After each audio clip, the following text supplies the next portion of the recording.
5 बावरियों का इतिहास सैकड़ों वर्ष पुराना है। जब खड़खड़ी नामक स्थान राजस्थान में 979 वर्ग में विशाल कबीला फैला हुआ था और संयुक्त कबीला बहुत ही खुशहाल जीवन बिता रहा था। इस खुशहाल कबीले के राजा का नाम था हेमराज बावरी, जो एक न्यायप्रिय राजा थे और दूसरों की मदद करने वाले व्यक्ति थे। लेकिन इतना खुशहाल राज्य होते हुए भी खड़खड़ी के राजा हेमराज हमेशा चिंता में रहते, क्योंकि उनके कोई संतान नहीं थी। हेमराज बावरी की पत्नी माता कपूरी बहुत बड़ी शिव भक्त थी। वह अपनी नगरी में आने वाले सभी साधु संतों और गरीब प्रजा की मदद में हमेशा लीन रहती थी। ठीक उसी समय एक चमत्कार हुआ।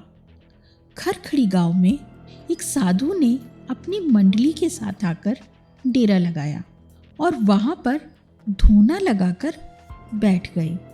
जब इस बात का पता महारानी कपूरी देवी को लगा तो वो इनकी शरण में आ गई और इन जोगियों की मंडली की सेवा पूरी श्रद्धा भाव से करने लगी।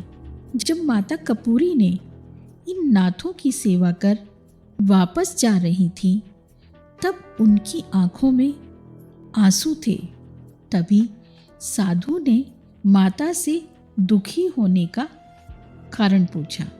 तब माता कपूरी देवी ने कहा कि इतना विशाल और खुशहाल राज्य होते हुए भी हमारे पास कोई संतान नहीं है।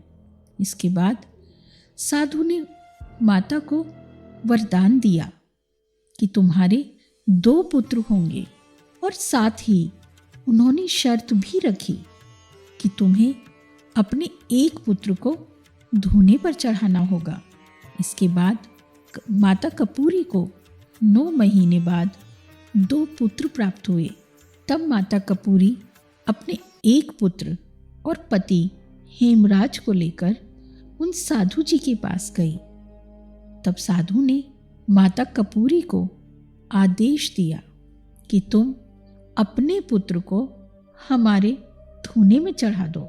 इसके बाद जोगी की ये बात सुनकर माता कपूरी की आंखों में आंसू आ गए और उन्होंने अपना वचन याद किया और अपने पुत्र को धूने में डाल दिया। माता का ये त्याग देखकर नागी बाबा बहुत प्रसन्न हुए और जगते हुए धूने से उस बच्चे को वापस निकालकर माता कपूरी को दे दिया। नागी बाबा की शक्तियों के कारण उस बच्चे को आंच भी नहीं लगी, परंतु उस बच्चे का रंग सांवला हो गया। हेमराज ने अपने इस पुत्र का नाम शेर सिंह रखा था, परंतु साधु बाबा ने अपनी शक्तियों और उसके सांवले रंग के कारण उस बच्चे का नाम सबल सिंह बावरी रख दिया।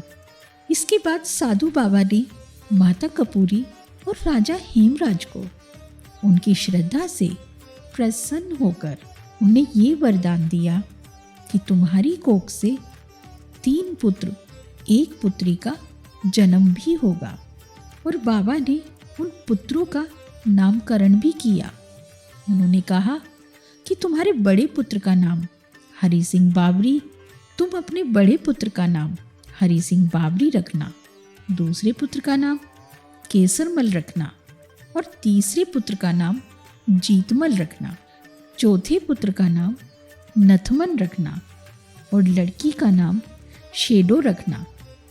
और ये वरदान भी दिया कि तुम्हारे ये 5 बावरी जग के कल्याण के लिए जन्म लेंगे और जो भी इनके दर पर कुछ मन्नत मांगेंगे वह उन्हें जरूर पूरी करेंगे।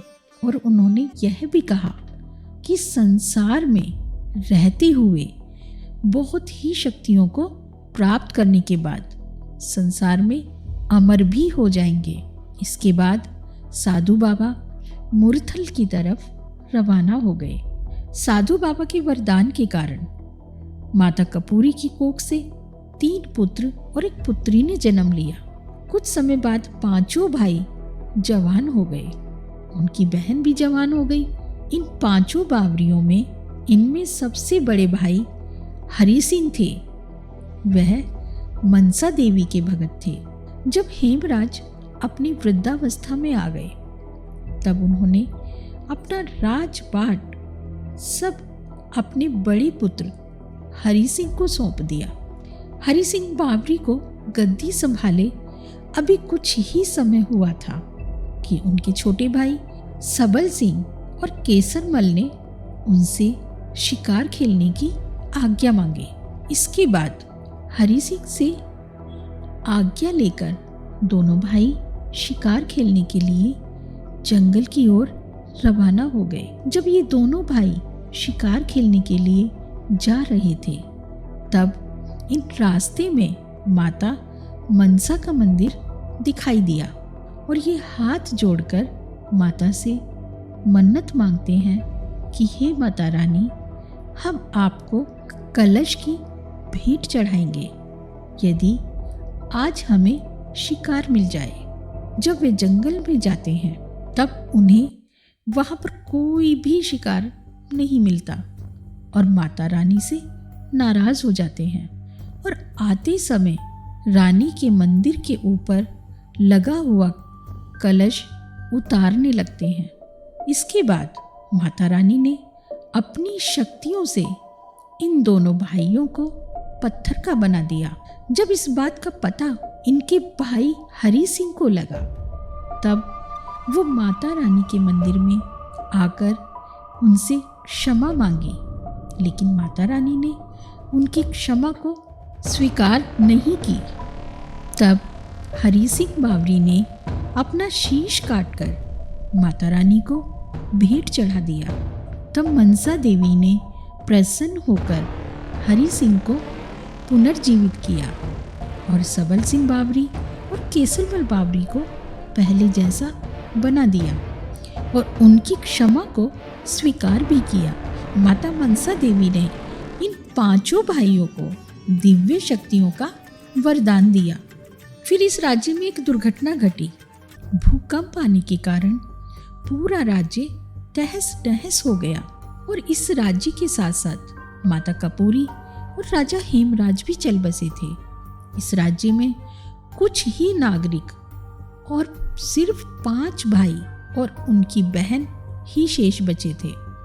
कुदरत के इस आपदा को देखकर 5 भाइयों ने खरखड़ी राज्य छोड़ने का फैसला बना लिया। इसके बाद 5 भाई और उनकी बहन दिल्ली में आकर यमुना किनारे एक झोपड़ी बनाकर रहने लगे। जब ये 5 भाई दिल्ली में आए थे उस समय वहां का शासक नौरंग बादशाह था। वह बहुत ही क्रूर राजा था।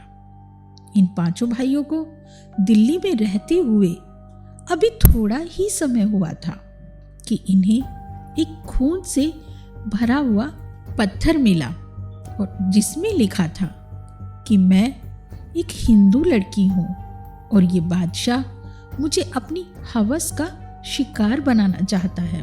क्या कोई ऐसा शूरवीर है जो मेरी इज्जत बचा सकता है? इस पत्र को पढ़ने के बाद उन 5 भाइयों को बहुत गुस्सा आया और वे उसी समय एकाएक बेंगलुरु की तरफ उस राजा को मारने के लिए निकल पड़ते हैं। इसके बाद उस राजा को मारकर उस लड़की को छुड़ा लाए और उसे अपनी धर्म बहन बना लिया। 5 बावरियों का इतिहास उस समय का है जब घोगा जी के दोनों भाई धोखेबाज निकले और उन दोनों ने दिल्ली के बादशाह के साथ मिलकर गोगा जी के ऊपर चढ़ाई कर दी थी। इस युद्ध में सबल सिंह बावरी और केसरमल बावरी ने गोगा जी का साथ दिया था। गोगा जी अपने भाइयों का अंतिम संस्कार करना चाहते थे, परंतु उनकी माता बाछल को उनसे बहुत गुस्सा था और गोगा जी को उन्होंने महलों में आने से इनकार कर दिया था। इसके बाद गोगा जी ने सबल सिंह बावरी और केसरमल बावरी को अपने भाइयों का शीश लाने का आदेश दिया।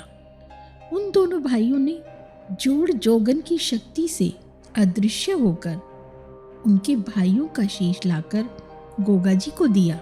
इसके बाद गोगा जी ने अपने भाइयों का अंतिम संस्कार किया।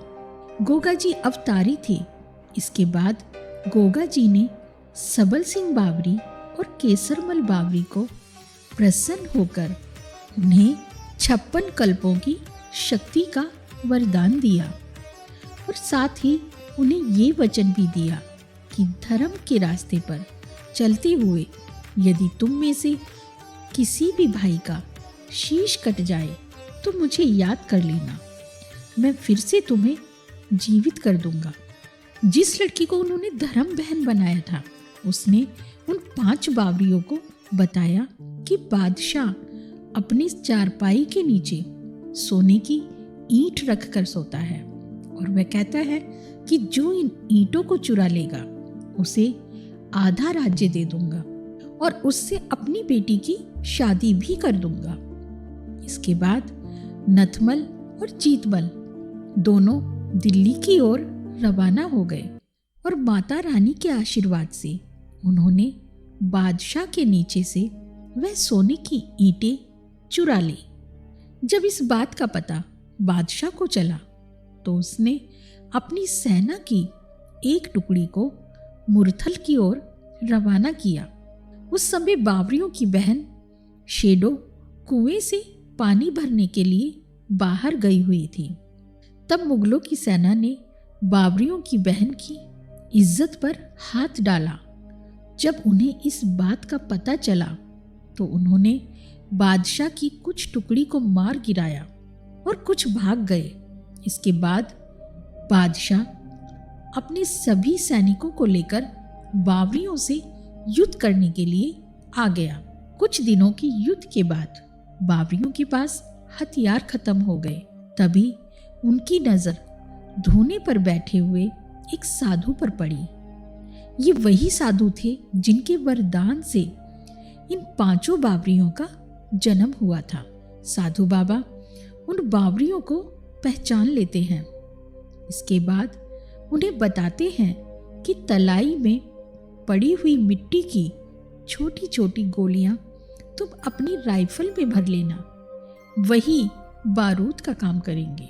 गोलियों से वह मुगलों से काफी दिन तक मुकाबला करते रहे, परंतु मुगलों की सेना संख्या में बहुत अधिक होने के कारण वह ज्यादा देर तक उनका मुकाबला नहीं कर सके।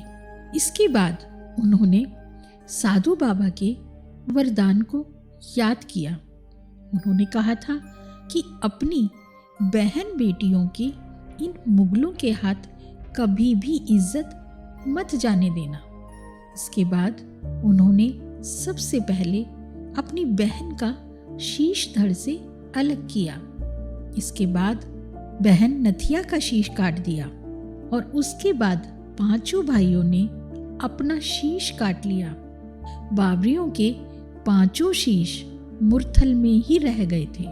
उनके धड़ लड़ते लड़ते अस्तबली के पास पहुंच गए।